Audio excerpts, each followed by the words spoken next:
నెహెమ్యా 12వ అధ్యాయంలో ఉన్న 47 వచనములు. షయల్తీయేలు కుమారుడైన జెరుబ్బాబెలుతో కూడా వచ్చిన యాజకులను లేవీయులను వీరే: యేషూవ, సెరాయా, ఇర్మీయా, ఎజ్రా, అమర్యా, మల్లూకు, హట్టూషు, షెకవ్య, రెహూము, మెరేమోతు, ఇద్దో, గిన్నెతోను, అబీయా, మియామిను, మయద్యా, బిల్గా, షెమయా, యోయారీబు, యెదాయా, సల్లు, ఆమోకు, హిల్కీయా, యెదాయా అనువారు. వారందరూ యేషూవ దినములలో యాజకులలోనూ వారి బంధువులలోనూ ప్రధానులుగా ఉండిరి.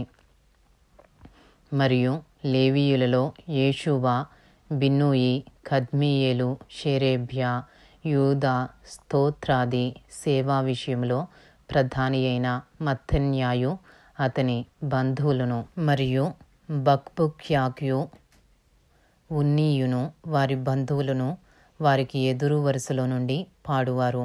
యేషూవ యోయాకీమును కనెను. యోయాకీము ఎల్యాషీబును కనెను. ఎల్యాషీబు యోయాదాను కనెను. యోయాదా యోనాతానును కనెను. యోనాతాను యద్దూవను కనెను. యోయాకీము దినములలో పితరులలో ప్రధానులైన వారు యాజకులై ఉండిరి.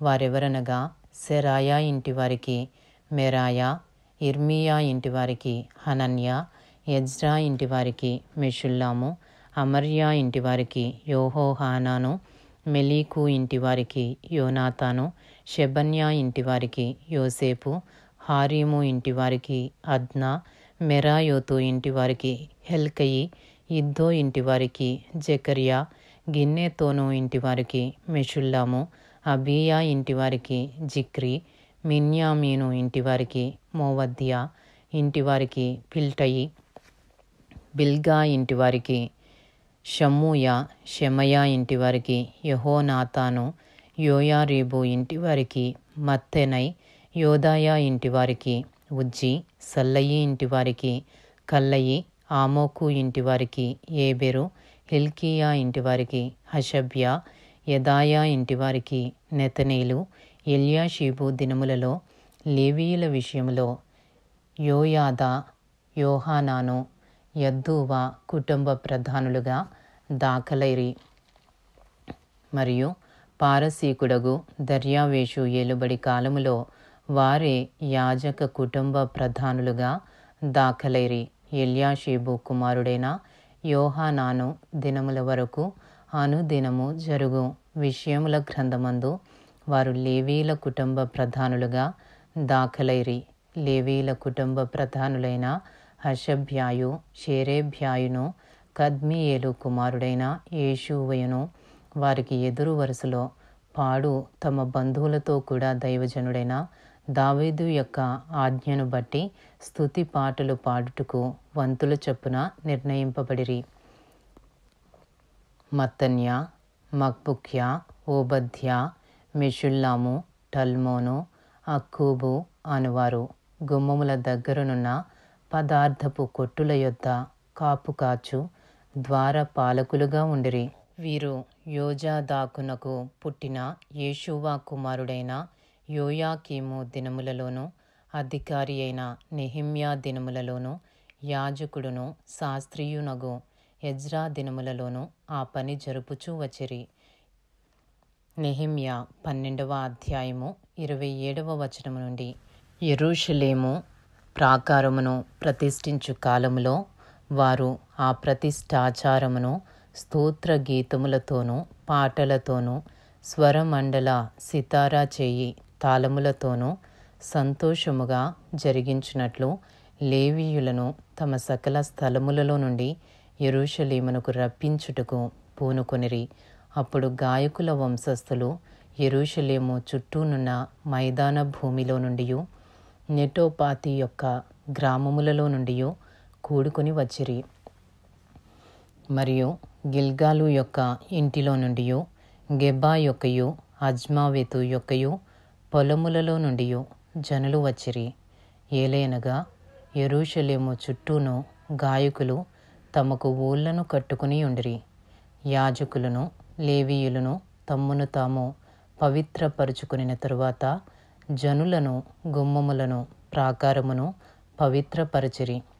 అటు తరువాత నేను యూదుల ప్రధానులను ప్రాకారము మీదికి తోడుకొని వచ్చి స్తోత్ర గీతములు పాడువారిని 2 గొప్ప సమూహములుగా ఏర్పరిచితిని. అందులో ఒక సమూహము కుడి ప్రక్కను పెంటగుమ్మము వైపున ప్రాకారము మీదను నడిచెను. వారి వెంబడి హోషయాయును యూదుల ప్రధానులలో సగము మందియును వెళ్ళిరి. మరియు అజర్యాయు, ఎజ్రాయు, మెషుల్లామును, యోదాయు, బెన్యామీనును, షెమయాయును, ఇర్మీయాయు అనువారు పోయిరి. యాజకుల కుమారులలో కొందరు బాకాలు ఊదుచూ పోయిరి. వారెవరనగా ఆసాపు కుమారుడైన జక్కూరునకు పుట్టిన మీకాయా కనిన మత్తన్యాకు పుట్టిన షెమయా కుమారుడైన యోనాతానునకు పుట్టిన జకర్యాయు, అతని బంధువులగు షెమయా, అజరేలు, మెలలై, గిలలై, మాయి, నెతనేలు, యోదా, హనాని అనువారు. వీరు దైవజనుడగు దావీదు యొక్క వాద్యములను వాయించుచూ పోయిరి. వారి ముందర శాస్త్రియగు ఎజ్రాయును నడిచెను. వారికి ఎదురుగా ఉన్న ఊట గుమ్మము దగ్గర దావీదు పురము యొక్క మెట్ల మీద దావీదు నగరును దాటి ప్రాకారము వెంబడి తూర్పు వైపు నీటి గుమ్మము వరకు పోయిరి. స్తోత్ర గీతములు పాడువారి 2వ సమూహము వారికి ఎదురుగా నడిచెను. వారి వెంబడి నేనును వెళ్ళితిని. ప్రాకారము మీదనున్న సగము మంది కొలముల గోపురము అవతల నుండి వెడల్పు ప్రాకారము వరకు వెళ్ళిరి. మరియు వారు ఎఫ్రాయిము గుమ్మము అవతల నుండియు, పాత గుమ్మము అవతల నుండియు, మత్సపు గుమ్మము అవతల నుండియు, హనన్యేలు గోపురము నుండియు, మేయా గోపురము నుండియు, గొర్రెల గుమ్మము వరకు వెళ్ళి బందీ గృహపు గుమ్మములో నిలిచిరి. ఆ ప్రకారమే దేవుని మందిరములో స్తోత్ర గీతములు పాడువారి 2 సమూహములను నేనును నాతో కూడా ఉన్న అధికారులలో సగము మందియు నిలిచియుంటిమి. యాజకులగు ఎల్యాకీము, మయసేయ, మిన్యామీను, మీకాయా, ఎల్యోయేనై, జకర్యా, హనన్యా బాకాలు పట్టుకునిరి. ఇజ్రహయా అనువాడు నడిపింపగా మయసేయ, షెమయా, ఎలియాజరు, ఉజ్జి, యోహోహానాను, మల్కీయా, ఏలాము, ఏజెరులను గాయకులు బిగ్గరగా పాడిరి. మరియు దేవుడు తమకు మహానందము కలుగజేసనని ఆ దినమున వారు గొప్ప బలులను అర్పించి సంతోషించిరి. వారి భార్యలు, పిల్లలు కూడా సంతోషించిరి. అందువలన యెరూషలేములో పుట్టిన ఆనందధ్వని బహుదూరమునకు వినబడెను. నెహెమ్యా 12వ అధ్యాయము 44వ వచనము నుండి. ఆ కాలమందు పదార్థములకును, ప్రతిష్టార్పణలకును, ప్రథమ ఫలములకును, 10వ వంతుల సంబంధమైన వాటికిని ఏర్పడిన గదుల మీద కొందరు నియమింపబడిరి. వారు యాజకుల కొరకును, లేవీయుల కొరకును ధర్మశాస్త్రానుసారముగా నిర్ణయింపబడిన భాగములను పట్టణముల పొలముల నుండి సమకూర్చుటకు నియమింపబడిరి.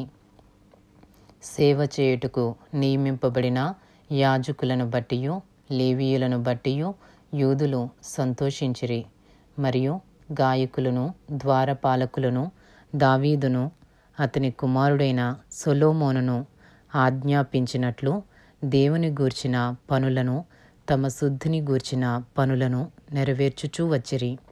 పూర్వమందు దావీదు దినములలో గాయకుల విషయములోను, స్తోత్ర గీతముల విషయములోను, పాటల విషయములోను ఆసాపు ప్రధానుడు, జెరుబ్బాబేలు దినములలోనేమి, నెహెమ్యా దినములలోనేమి ఇశ్రాయేలీయులందరూ వారి వంతుల చొప్పున గాయకులకును, ద్వారపాలకులకును భోజన పదార్థములను అనుదినము ఇచ్చుచూ వచ్చిరి. మరియు వారు లేవీయుల నిమిత్తము అర్పణలను ప్రతిష్ఠించుచూ వచ్చిరి. లేవీయులు అహరోను వంశస్థులకు వాటిని ప్రతిష్ఠించిరి. ఇంతటితో నెహెమ్యా 12వ అధ్యాయంలో ఉన్న 47 వచనములు పూర్తి చేయబడినవి.